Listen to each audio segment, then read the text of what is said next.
my son stood up his mom like she did years ago. I had my son with my then girlfriend just after high school. We got married at just 18 and 20. Christian parents. From the moment he was born, I loved him.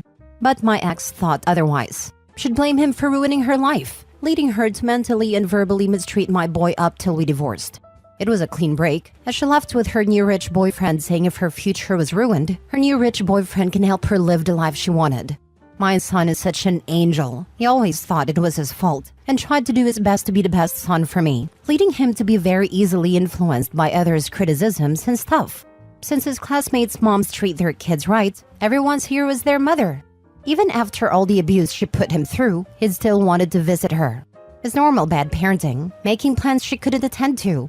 I'd understand if it's once or twice, but all the times? Not even once? Not even a freaking weekend or even a few hours.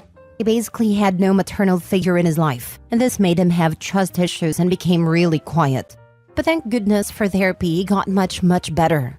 The gym became a stress reliever, and now he's a strong, intelligent senior in school. He's the perfect child. It's only about 6 months ago he got texts from his mother asking to meet him. For a week straight, he was so happy, and reasonably happy to meet someone who had hurt him so bad at such a young age, but it was not my place to tell him who he should meet. The day he was supposed to meet her at a coffee shop to catch up, my son got a call from his mom asking where is he. Sorry, something came up at work, can't meet today, before hanging up. For 6 months, whenever they made plans, he was a no-show. I wasn't aware of any of this, but my ex called to tell me about my son's behavior, saying he's acting out of line and should be disciplined. I'm sorry, but when she was explaining, I just straight up started cracking up.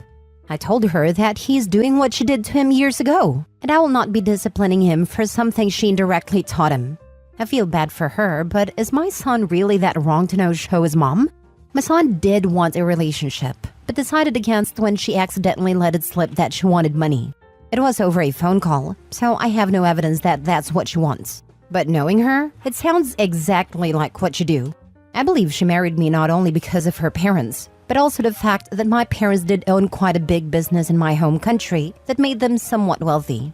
She started getting quite irritable when I wanted to not take over the business. Their business is buying and selling stocks or whatever. My current career is a chemist. Another thing I saw was that my son was quite petty in this revenge. Of course, there's a lot of hatred and resentment towards his mom. Not for her abuse, but the fact that she contacted him for money. My son works as a freelancer in my parents' business, just some admin work.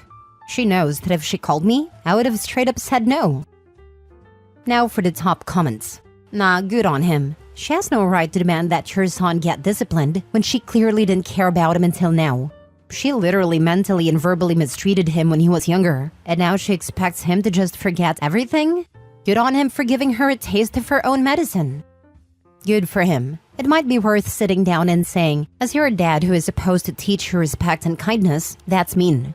But as your dad who is supposed to teach you to stand up for yourself and solve problems creatively, I'm so damn proud of you.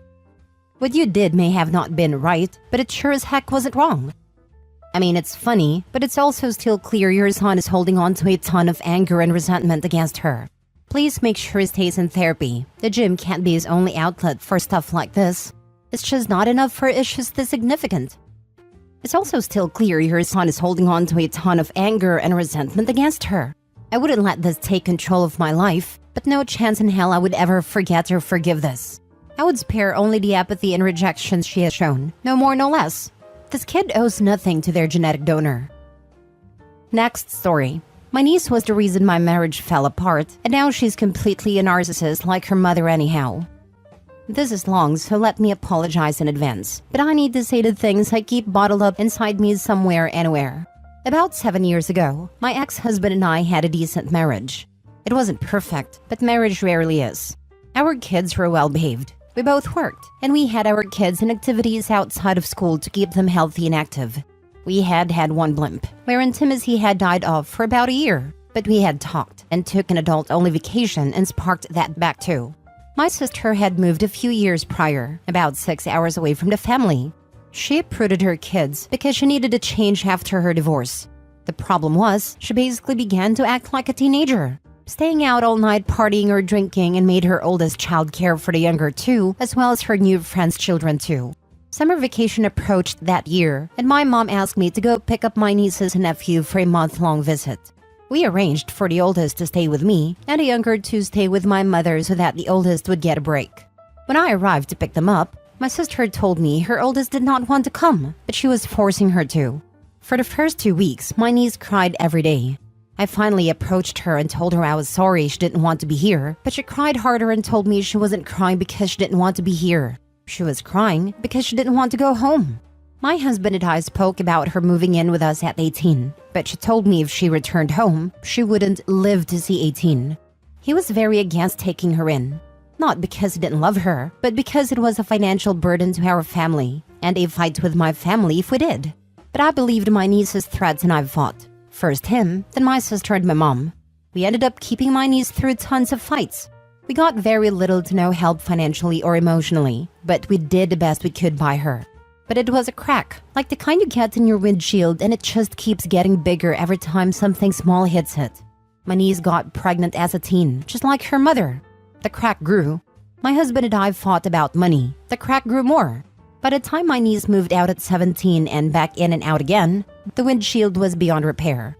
My now ex and I recently divorced, and while my niece isn't the only reason, she's absolutely the reason the windshield got weakened enough to break. Now, she's 21 and she treats me as disposable. She only calls on me when she wants something from me and often ignores my calls and texts.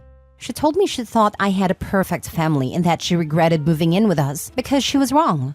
Never once thinking she was what changed the dynamic so much. To say that it hurts my feelings is an understatement. My ex and I are building a friendship again and I'm thankful for him. My birthday just passed, and not one member of my family acknowledged it, outside of my kids.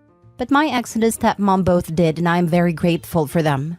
It's hard when you hear blood is thicker than water over and over, only to realize blood family sometimes is unhealthy for you. But I'm learning.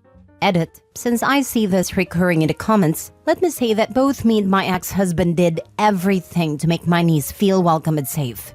We had her in therapy. When she told me she was having sex, I took her to get her on a pill. We taught her to drive and took her to soccer practice and drama club and everything else she asked to join. I don't blame my niece fully. 1, she was a child. 2, I made my choices. I could have said no. My ex-husband did say he didn't want to take her in until she was 18, but he also helped me when I begged to do it. I believe I'm allowed to be frustrated at my niece for her parts. And no, I would absolutely never say any of this to her, because you just do not do that to kids. Thus, this ranty post on Reddit is to get out some of my negative feelings. Trust me, I own my own faults, but that's a whole different post to make. Cut your niece off. Stop enabling her. She made her decisions. It's not your responsibility anymore at all. I would start by telling him that he was right. Thank you. I'm working on cutting out people part. My ex and I get along well now that divorce dust has settled, and I have apologized to him many times now for the decisions I have made and the things I've done. We may never be a couple again, but I believe we will always be friends, and that's pretty good too. Good for you and your ex, and for your kids for having mature parents. Like others have told you, both you and your ex need to free yourselves from the burden of helping your niece. Any responsibility you may have once had is gone now that she's an adult. You and your branch of the family don't need to deal with the poison of the other branch. On the flip side, if you had turned her niece away and niece did end up ending herself, your marriage would have been over as well, and you and your ex might not be friends. How are you gonna call them narcissistic when you legit made a whole situation about you? You forced your husband to take her in. Did you do any type of therapy with her? Or did you just take her in and go, damn, look at me, I'm such a good person? Therapy, sports, drama club, we taught her to drive and helped her every step of the way.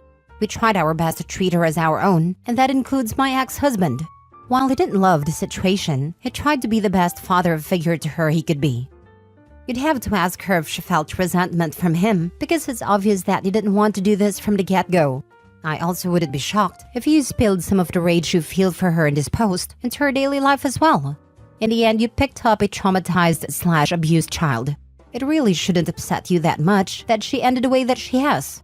Her early years weren't the best, and that stuff legit will affect your entire life. Especially to a point where you blame her for your marriage falling apart. Last story. My brother will never move out of my parents' house, and I seem to be the only one who sees why. I just have to vent this somewhere. I don't really have anyone to talk to about it who would understand, and I literally don't have time for therapy. I, 31 female, have a brother, 28 male, who lives in my parents' basement and will never leave. He hasn't had a steady job in years. He can't get a girl to date him, and of course he blames feminism for this. My mom literally cleans up after him. Like homeboy can't even be bothered to bring his dirty dishes to the kitchen. My mom goes to his room and gets them for him. She pays him to help her around the house. Both of my parents make endless excuses for him. And I really don't know why, because all he does is whine and complain and generally acts like a jerk to them. My parents claim that they raised my brother and I exactly the same. They claim to have been blindsided by my brother's basement-dwelling fate, but I call this exact scenario over 20 years ago. Growing up, my brother would get rewarded for doing the most simple tasks. My mother was never short of praise for anything my brother did. I remember he would get allowance money every weekend for doing hardly any chores. I, on the other hand, could hardly have a weekend to myself, plus without my mother scolding me for not doing something, not doing it well enough, not doing it long enough, etc. If it wasn't house chores, it was extracurricular activities, which I was doing to the point of exhaustion.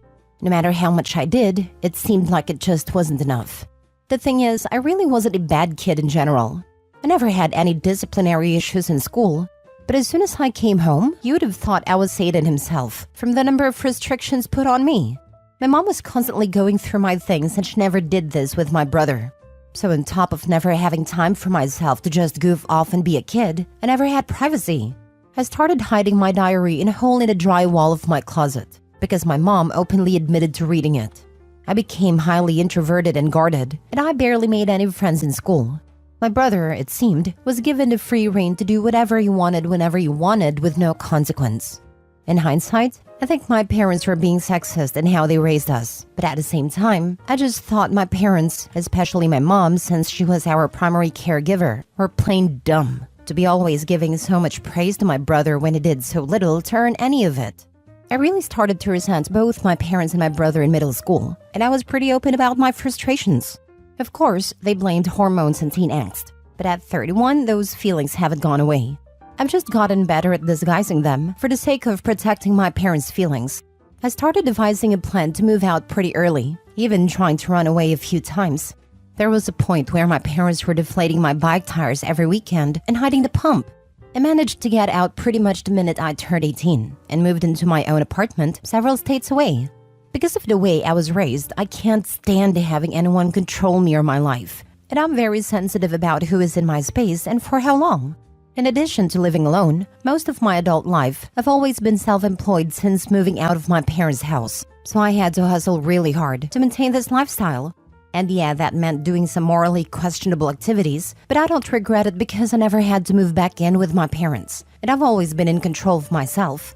The only time I wasn't was when I was married to my abusive ex, and what really sealed the deal in leaving that guy was how much he reminded me of living with my parents. Nowadays, I'm working as a full-time freelance artist, and I actually get really high-end gigs and make pretty decent money. My parents have a bizarre relationship with my success.